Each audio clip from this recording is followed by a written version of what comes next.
Hello students and welcome to our YouTube channel Rejoice education. हम हमारे fifth chapter पे है when people rebel 1857 and after. ये chapter लिया गया है 8th standard CBSE social science के हिस्ट्री टेक्स्ट बुक से, आर पास्ट पार्ट 3। चलिए देखते हैं इस चैप्टर में क्या है। Policies and the people. In the previous chapters, you looked at the policies of the East India Company and the effect they had on different people. Kings, queens, peasants, landlords, tribals, soldiers were all affected in different ways. You have also seen how people resist policies and actions that harm their interest or go against their sentiments. आपने ये भी देखा कि how people resist यानी लोग पीछे हट जाते हैं जब भी बाहर के पॉलिसीज़ और एक्शंस उनके इंटरेस्ट को, उनकी कम्युनिटी को या उनके सेंटिमेंट्स को हार्म करती है। तो nawabs lose their power. Since the mid 18th century, nawabs and rajas had seen their power eroded यानी कि घटते हुए। They had gradually lost their authority and honour. Residents had been stationed in many courts, the freedom of the rulers reduced, the armed forces disbanded, and their revenues and territories taken away by stages. ठीक है, सो residents को हटाया गया उनके खुद के जगह से, ठीक है, और जो फ्रीडम रूलर्स का वो भी कम होता गया, आर्म फोर्सेस को कम यानी कि ऑलमोस्ट नेग्लेक्ट किया गया, और उनके जो पैसे रेवेन्यूज़ हो रहे थे और टेरिटरीज थे वो सारे धीरे धीरे करके उनसे छीन लिए गए। Many ruling families try to negotiate with the company to protect their interests. बहुत ruling families ने try किया negotiate करना कंपनी से ताकि वो अपने इंटरेस्ट को प्रोटेक्ट कर सके। For example, Rani Lakshmi Bai of Jhansi wanted the company to recognize her adopted son as the heir of the kingdom after the death of her husband. रानी लक्ष्मी बाई झांसी की चाहती थी कि कंपनी रिकॉग्नाइज करे उनके अडॉप्ट किए गए सन को as the king of the kingdom, heir यानी कि king of the kingdom after her husband's death. Nana Saheb, the adopted son of Peshwa Bajirao two, pleaded that he be given his father's pension when the latter died. उन्हें भी अपने father की pension चाहिए थी जब उनके फादर का देहांत हुआ। However, the company is confident of its superiority in military powers turned down these pleas. लेकिन कंपनी के जो कॉन्फिडेंट थे, जो ऊपरी पोजीशंस पे बैठे थे और मिलिट्री पावर्स थे, उन्होंने ये सारी मांगों को पूरी नहीं किया। Awadh was one of the last territories to be annexed. Awadh एक लास्ट टेरिटरी थी जिसको एनेक्स होना था, यानी कंपनी के हाथों कंपनी के हवाले करना था। इन 1801 a subsidiary alliance was imposed on Awadh and in 1856 it was taken over. 1801 में एक सब्सिडरी अलायंस दिया गया अवध के ऊपर और 1856 में वो छीन लिया गया।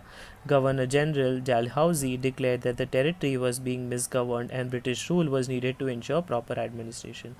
गवर्नर जनरल डलहौजी ने ये कहा कि टेरिटरी जो है वो सही से गवर्न नहीं हो रही है और उनको ब्रिटिश रूल की ज़रूरत है ताकि उसका प्रॉपर से एडमिनिस्ट्रेशन हो सके। The company even began to plan how to bring the Mughal dynasty to an end. Company ये भी सोचने लग गई कि अभी मुगल डायनेस्टी को ख़त्म कैसे किया जाए। The name of the Mughal king was remove from the coins minted by the company, और उन मुगलों का नाम भी हटाया गया कॉइन से जो हमेशा प्रिंट हुआ करते थे।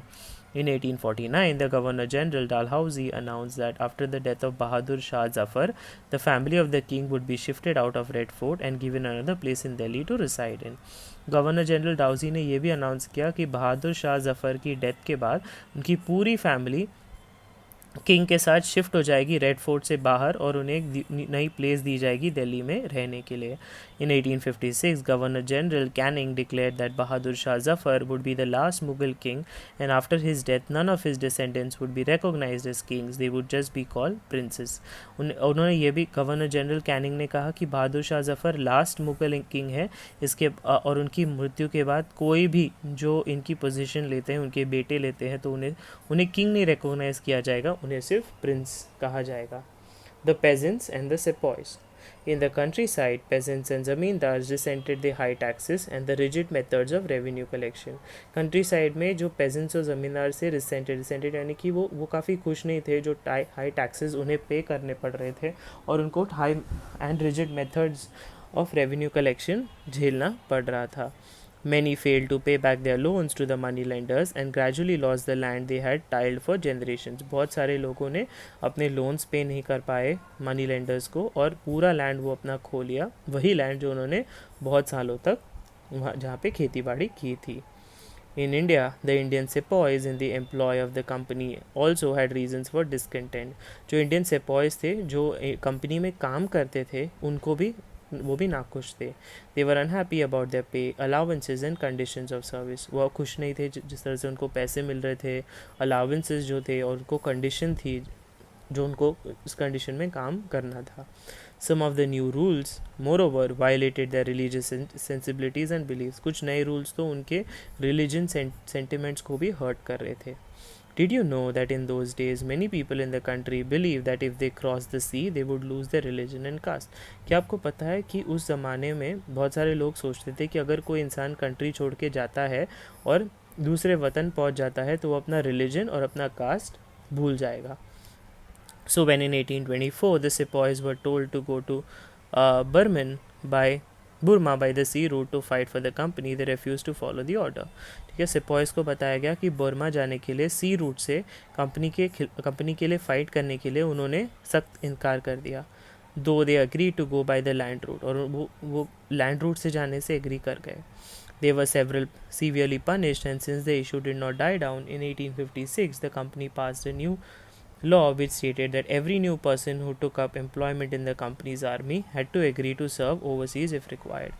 ठीक है, उनको तो पनिश किया गया स्टूडेंट्स, और तब से ये इशू ख़त्म नहीं हुआ. 1856 में कंपनी ने एक और लॉ पास किया जिसमें ये बताया गया कि कोई भी इंसान जो एम्प्लॉयमेंट लेता है यानी काम करता है कंपनी के आर्मी में, उन्हें ये सुनिश्चित करना होगा कि वो ओवरसीज़ जाके यानी बॉर्डर क्रॉस करके भी फाइट करके आए. Sepoys also reacted to what was happening in the countryside. Many of them were peasants and had families living in the villages, so the anger of the peasants quickly spread amongst the sepoys. Sepoys ने भी react किया जो भी हो रहा था उससे, और बहुत सारे लोग तो peasants थे और उनके families थे जो गाँवों में रहते थे, तो उनके लिए तो एंगर होना निश्चित ही था, और वो एंगर sepoys के बीच बढ़ता गया.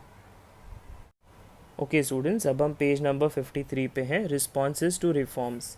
The British believe that Indian society had to be reformed. Laws were pass to stop the practice of sati and to encourage the remarriage of widows. ठीक है, लॉज भी कोई पास हुए थे ताकि to stop the practice of sati यानी कि सती यानी चाइल्ड मैरिज, और उनको इनकरेज किया गया कि जो विडोज़ है जिनकी शादी हो चुकी थी लेकिन उनके पति गुजरे थे वो वापस शादी कर सकते हैं. English language education was actively promoted. English language सीखने का बहुत ही इम्पॉर्टेंट ज़रिया ब्रिटिश ने प्रमोट किया. After 1830 the company allowed Christian missionaries to function freely in its domain and even own land and property. 1830 के बाद कंपनी ने क्रिश्चियंस को अलाउ किया इंडिया में कोई भी कारोबार शुरू करने के लिए, और वो अपना खुद का लैंड और प्रॉपर्टी भी खरीद सकते थे. In 1850 a new law was passed to make conversion to Christianity easier. 1850 में एक नया लॉ भी पास हुआ था जिससे आप अपने हिंदू से क्रिश्चियन भी कन्वर्ट हो सकते हो, उसमें कोई ज़्यादा मुश्किल नहीं था. This law allowed an Indian who had converted to Christianity to inherit the property of his ancestors. ये लॉ अलाउ करता था इंडियंस को जो अपने आप को क्रिश्चियनिटी में कन्वर्ट कर रहे थे, और वो अपने एंसेस्टर्स की प्रॉपर्टी ले सकते थे. Many Indians began to feel that the British were destroying their religion, their social customs and their traditional way of life. बहुत इंडियंस लोगों को लगने लग गया कि ये ब्रिटिश जो है वो हमारे रिलीजन को डिस्ट्रॉय कर रहे हैं, सोशल कस्टम्स ट्रेडिशंस को डिस्ट्रॉय कर रहे हैं, और जो हम हमेशा से लाइफ जीते आ रहे थे वो लाइफ अभी हम जी नहीं पा रहे हैं. They were of course other Indians who wanted to change existing social practices. बहुत सारे इंडियंस थे जो चाहते थे कि ये चेंज हो. You will read about these reforms and reform moments in chapter 7. Through the eyes of the people. To get a glimpse of what people were thinking those days about British rule, study sources 1 and sources 2. तो study sources 1 and sources 2 में ये glimpse यानी ये बताया गया है कि लोग ब्रिटिश रूल के बारे में क्या सोचते थे. ओके स्टूडेंट्स, तो अब हम पेज नंबर 55 पे हैं. Mutiny becomes a popular rebellion. Mutiny का मतलब क्या है? एक सोल्जर, एक ग्रुप जहाँ पे बहुत सारे सोल्जर्स रहते हैं, वो सारे सोल्जर्स जब उनके आर्मी ऑफिसर्स का कहना मानने से इनकार करते हैं तो उसे म्यूटिनी कहते हैं. to through struggles between rulers and the ruled are not unusual. Sometimes such strugglers become quite widespread as a popular resistance so that the power of the state breaks down. ठीक है, struggles जो ruler के बीच और जो orders दे रहे हैं और जो ऑर्डर्स सुन के ले रहे हैं उनके बीच तो होता ही था. ठीक है, और कभी कभी ऐसा होता था कि जो ऑर्डर्स सुन रहे हैं वो कभी कोई चीज़ मानते नहीं थे और वो बाकी लोगों को भी वो चीज़ बोलते थे नहीं मानने के लिए. इससे क्या हो जाता था, इससे युद्ध पैदा हो जाता था और पूरे स्टेट में हाहाकार मच जाता था. A very large number of people began to believe that they have a common enemy and rise up against the enemy at the same time. बहुत सारे लोगों ये सोचने लग गए कि हम सबका एक ही दुश्मन है और हमें उसके खिलाफ खड़े रहना चाहिए एक साथ. For such a situation to develop, people have to organize, communicate, take initiative and display the confidence to turn the situation around. और ये एक टीम वर्क होगा स्टूडेंट्स, करेक्ट. तो इस वजह से लोगों को अपने आप को डेवलप करना होगा, अच्छे से ऑर्गेनाइज करना होगा, एक दूसरे के साथ कम्युनिकेट, इनिशिएटिव लेना होगा, कॉन्फिडेंस दिखाना होगा ताकि सिचुएशन बदले. Such a situation developed in the northern parts of India in 1857. After 100 years of conquest and administration, the English East India Company faced a massive rebellion that started in May 1857 and threatened the company's very presence in India. ठीक है, बहुत सारों बाद conquest हुआ east India company के खिलाफ. उन्होंने एक मैसिव रिबेलियन यानी एक बहुत ही जनता का आक्रोश फेस किया जो स्टार्ट हुआ था मई 1857 में और वो काफ़ी कंपनी के लिए हानिकारक हो गया था. Sepoys mutinied in several places beginning from Meerut, and a large number of people from different sections of society rose up in rebellion. Sepoys ने क्या किया, म्यूटिनाइड किया बहुत सारे प्लेसेस को. मेरठ से स्टार्ट किया और बहुत सारे लोग उसके साथ जुड़ गए. Some regarded it as the biggest armed resilience to colonialism in the 19th century anywhere in the world. और कुछ लोग ये भी सोचते थे कि ये तो बहुत ही बड़ा आक्रोश किया है लोगों ने against colonial rule in the 19th century in any part of the world. From Meerut to Delhi. On 29 March 1857, a young soldier, Mangal Pandey, was hanged to death for attacking his officers in Barakpur. Some days later, some sepoys of the regiment at Meerut refused to do the army drill using the new cartridges, which were suspected of being coated with the fat of cows and pigs. तो students आपको तो पता ही है कि काव को हमारे India में कितनी ज़्यादा अहमियत दी जाती है. सो मंगल पांडे को 29 मार्च 1857 में सज़ाए मौत दे दी गई थी. उसके बाद कुछ सिपॉइज थे, उन्होंने इन जो मीरठ में थे उन्होंने रेफ्यूज़ किया आर्मी का कोई भी वेपन यूज़ करने के लिए क्योंकि उन्हें लग रहा था कि वो बना है किसी काव की चमड़ी से और पिग्स की चमड़ी से. 85 sepoys were dismissed from service and sentenced to 10 years in jail for disobeying their orders. 85 sepoys को वहाँ से दरखास्त किया गया और उन्हें जेल भेजा गया क्योंकि उन्होंने orders नहीं माने. This happened on 9th May 1857. The response of the other Indian soldiers in Meerut was quite extraordinary. On 10th May, the soldiers marched to the jail in Meerut and released the imprisoned sepoys. 10th May को soldiers ने एक आक्रोश दिखाया और वो मेरठ पहुँचे. वहाँ पे उन्होंने सारे जो सिपॉइज थे उन्हें बाहर निकाला. They attacked and kill British officers. उन्होंने ब्रिटिश ऑफिसर्स के ऊपर अटैक किया और उन्हें मार दिया.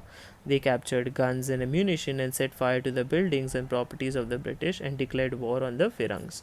उन्होंने क्या किया, उनके गन्स और सारे जो हथियार थे वो उनको आग लगा दी, बिल्डिंग को आग लगा दी और उन्होंने एक वॉर डिक्लेयर किया ब्रिटिश के अगेंस्ट. फिरंग्स यानी कि foreigners. The soldiers were determined to bring an end to the rule in the country, but what would rule of the land instead? But who would rule the land instead? The soldiers had an answer to this question. The Mughal Emperor Bahadur Shah Zafar. ये जो soldiers थे वो काफ़ी जोश में थे कि अभी वो एक colonial rule को हटा ही देंगे, लेकिन कौन रूल करेगा उनके बाद लैंड को. तो एक नाम आया था Bahadur Shah Zafar. The sepoys of Meerut rode all night on 10th May to reach Delhi in the early hours next morning. As news of their arrival spread, the regiment stationed in Delhi also rose up in rebellion. जैसे ही पता चला कि sepoys Meerut आ रहे हैं तब बाकी regiment जो दिल्ली में थे वो भी आक्रोश दिखाने लग गए. Again British officers were killed, arms and ammunition seized, building sets on fire. ठीक है. Triumphant soldiers gathered all around the walls of the Red Fort where the बादशाह lived. और ये जो triumphant soldiers थे वो फोर्ट के इर्द गिर्द जमा हो गए रेड फोर्ट में जहाँ पे बादशाह रहते थे, demanding to meet him. The emperor was not quite willing to challenge the mighty British power, but the soldiers persisted. और ये जो emperor थे बहादुर शाह जफ़र, वो रेडी नहीं थे कि वो चैलेंज कर पाए ब्रिटिश पावर को, लेकिन सोल्जर्स को ये करना था. They forced their way into the place and proclaimed Bahadur Shah Zafar as a leader. उन्होंने अपने आप को फोर्स किया पैलेस के अंदर और बहादुर शाह को लीडर बना लिया. The aging emperor had to accept this demand. He wrote letters to all the chiefs and rulers of the country to come forward and organize a confederation of Indian states to fight the British. उन्होंने letter लिखा सारे cheap and rulers को country के, और उनको कहा कि आप लोग भी आके आओ और एक कॉन्फेडरी अरेंज करो इंडियन स्टेट्स को, ताकि हम ब्रिटिश से फाइट कर पाएँ. This single step taken by Bahadur Shah had great implications, लेकिन उसके इम्प्लीकेशंस काफ़ी अच्छे थे. The Mughal dynasty had ruled over a very large part of the country. Mughal dynasty बहुत ज़्यादा का कंट्री का हिस्सा कवर करता था. Most smaller rulers and chieftains control different territories on behalf of the Mughal ruler. और छोटे छोटे रूलर्स भी थे और चिफ्टेरियंस थे, वो कंट्रोल करते थे अलग अलग टेरिटरीज़ को मुगल रूलर के बिहाफ पे. Threatened by the expansion of British rule, many of them felt that if the Mughal emperor could rule again, they too would be able to rule their own territories once more under Mughal authority. उन्होंने कहा कि अगर हम अभी लड़ेंगे तो Mughal emperor वापस हम जीत पाएंगे, और अगर हम जीत पाएँ तो हम मुग़ल टेरिटरी मुग़ल अथॉरिटी के अंडर आ सकते हैं. तो ये बहुत अच्छी बात हो जाएगी उनके लिए. ठीक है, तो the British had not expected this to happen. They thought the disturbance caused by the issue of the cartridges would die down. ठीक है, उन्हें ऐसा लगा कि ये जो छोटा सा इशू है, जैसे वर्कर्स काम करने से इनकार कर रहे हैं और उन्हें जेल बंद किया गया है, तो ये बहुत बड़ा इशू नहीं होगा. But Bahadur Shah Zafar's decision to bless the rebellion change the entire situation dramatically. लेकिन बहादुर शाह ने जो करेज दिखाया, उसके लिए रिबेलियन, इसलिए जो जंग छड़ी वो काफ़ी देखने लायक थी. Often when people see an alternative possibility, they feel inspired and enthused. जब लोगों को कोई और तरीका या नतीजा मिल जाता है तो वो काफ़ी इंस्पायर्ड हो जाते हैं.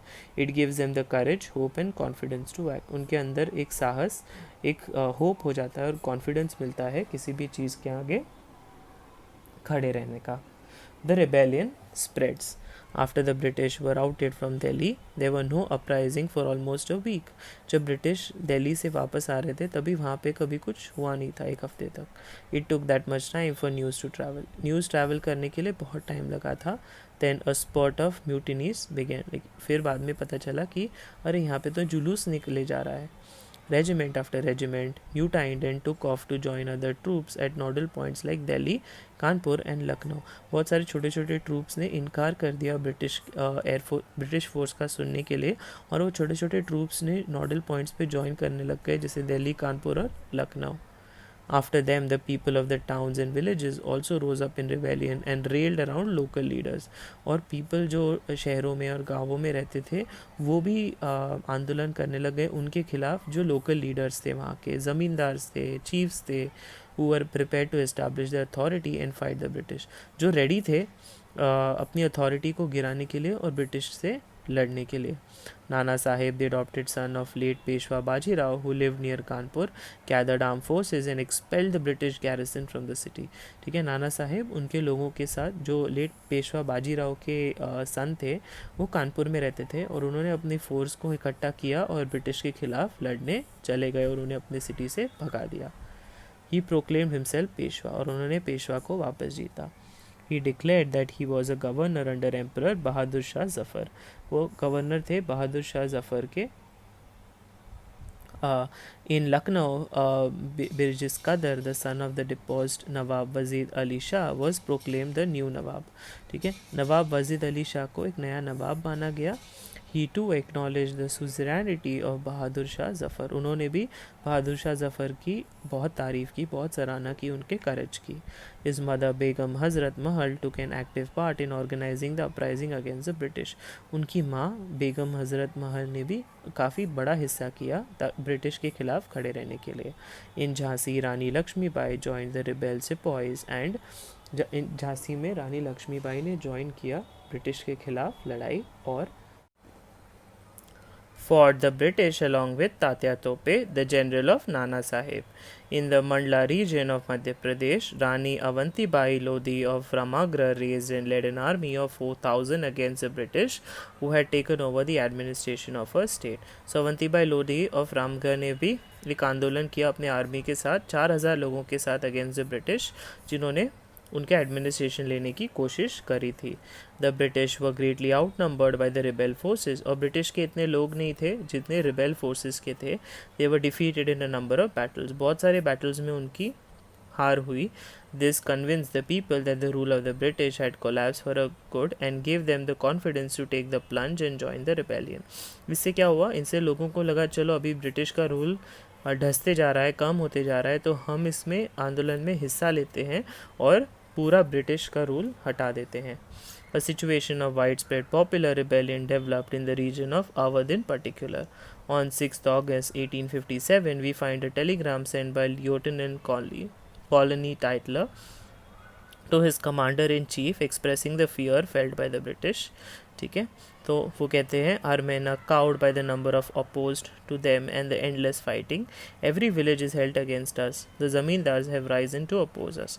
तो उस लेटर में लिखा गया था हमारे आदमी को क्या होते कम होते जा रहे हैं और हमें क्या हो रहा है, और ये फाइटिंग तो कम हो ही नहीं रही है.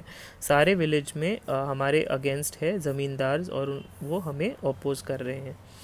Many new leaders came up. For example, Ahmadullah Shah, a Mawali from Fazilabad, professed that the rule of the British would come to an end soon. He caught the imagination of the people and raised a huge force of supporters. उन्होंने क्या किया, लोगों का दिल जीता और बहुत ही बड़ी फोर्स उन्होंने बनाई. He came to Lucknow to fight the British. वो लखनऊ आए ब्रिटिशर से फाइट करने के लिए. In Delhi, a large number of Ghazis or religious warriors came together to wipe out the white people. Delhi में बहुत ही बड़े तादाद में गाजीज रिलीजियस वॉरियर्स आए एक साथ वाइट लोगों को ख़त्म करने के लिए. Bakht Khan, a soldier from Bareilly, took charge of a large force of fighters who came to Delhi. He became a key military leader to the rebellion. In Bihar, an old zamindar, Kumar Singh, joined the rebel sepoys and battled with the British for many months. वो बहुत महीनों तक British से लड़ते रहे. Leaders and fighters from across the land joined the fight. The company fights back. अभी company तो चुप होने वालों में से नहीं थी, उन्होंने भी फाइट करने की सोची.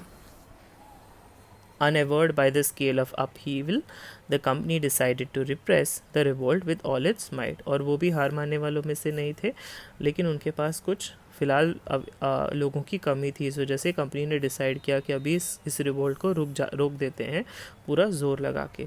इट बॉट री इन्फोर्समेंट्स, लेकिन फिर भी उनको अपने आप में हार नहीं माननी थी.